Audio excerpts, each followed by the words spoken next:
Why did I keep betraying myself to keep love? A page from my journal. There are some memories I can finally look at without needing to defend myself or blame anyone else. I can just see them. And sometimes seeing clearly is its own kind of healing. I've known what it feels like to be on both sides of a triangle. I have been the woman hidden in the shadows of someone else's relationship. And I've been the woman standing in the relationship, watching the person I love keep reaching outside of it. For a long time, I thought those were completely different experiences. Now I realize they were both teaching me the same thing. How easily I would betray myself if I believed it would keep love close. When I was the person on the side, I accepted pieces, moments, promises, whatever could be offered without requiring the whole truth to change. I learned how to survive on breadcrumbs and convinced myself they were enough because at least I wasn't getting nothing. Then life placed me on the other side. I became the person who was supposed to be chosen. The relationship was mine. The commitment was mine. Yet somehow, I still found myself competing with something outside of it. And that's where the mirror became uncomfortable, because I knew what it felt like to be hidden. Now I knew what it felt like to be the person being hidden from. Different position, same wound. Different woman, same lesson. And there were moments when I wanted to give the same energy back. If you can disappear, why can't I? If you can seek attention somewhere else, why can't I? If your behavior gets explained away, why does mine suddenly have consequences? I remember noticing the double standard. What was acceptable when it came from him or from the person he ran toward became unacceptable the moment I reflected it back. And for a while, I thought the answer was to match the energy. Now I know better, because returning someone's behavior isn't always returning their energy. Sometimes it's abandoning your own.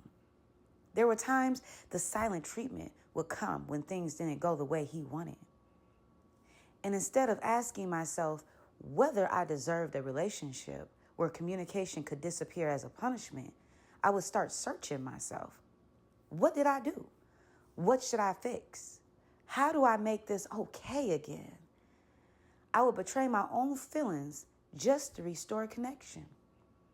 And that's the part I see differently now. The silence wasn't the deepest wound. The third party wasn't the deepest wound. The breadcrumbing wasn't even the deepest wound. The deepest wound was how quickly I would leave myself whenever I felt someone else leaving me.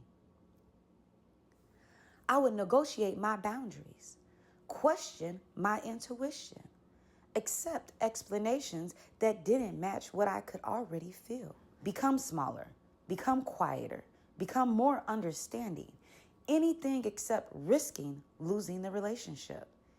And I can see that woman now without judging her. She wasn't weak.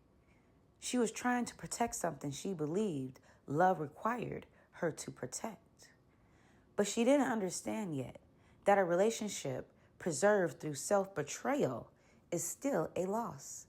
Because eventually you look around and you realize you kept the relationship, but misplaced yourself. There's another part of this I've come to understand. For a long time, I could feel what happened when certain energies came together. Negativity would build, chaos would build, and somehow pieces of it would spill towards me. Breadcrumbs, confusion, distance, comparison, emotional consequences from dynamics I wasn't even participating in. Back then, I felt I needed to fight it, correct it, return it, make someone understand what they were doing. Now, I don't. What belongs to other people belongs to other people. Their choices, their relationships, their energy, their lessons.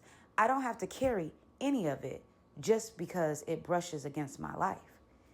And I don't have to become negative to prove that negativity touched me. That's one of the biggest differences between who I was then and who I am now. I used to think returning energy meant I'll show you how it feels. Now I understand it differently. Returning energy means refusing to hold what was never mine. I don't need revenge. I don't need to mirror dysfunction. I don't need someone else to experience my pain before my pain becomes valid. I can simply say, this does not belong to me, and put it down. Maybe that's the part of healing no one talks about enough. Eventually, you stop needing the people who hurt you to become different in order for you to become free. And when I look back at both versions of myself, the woman willing to accept being hidden and the woman willing to betray herself to remain chosen, I don't feel shame. I feel compassion, because now I understand what both of them were really asking. Please don't leave me. And my healed self finally has an answer. I won't. Not to them, not to me. I won't leave myself again just because someone else can't decide how to love me. I won't compete for a place that requires me to disappear. I won't confuse being chosen with being cherished. I won't exchange my peace just to keep someone close. Maybe that was the lesson underneath all of it. It was never really about whether I was the main woman or the woman on the side. It was about whether I was standing beside myself. And today, I am. I hope that this resonates with someone that's in that same position. And I hope that you choose yourself.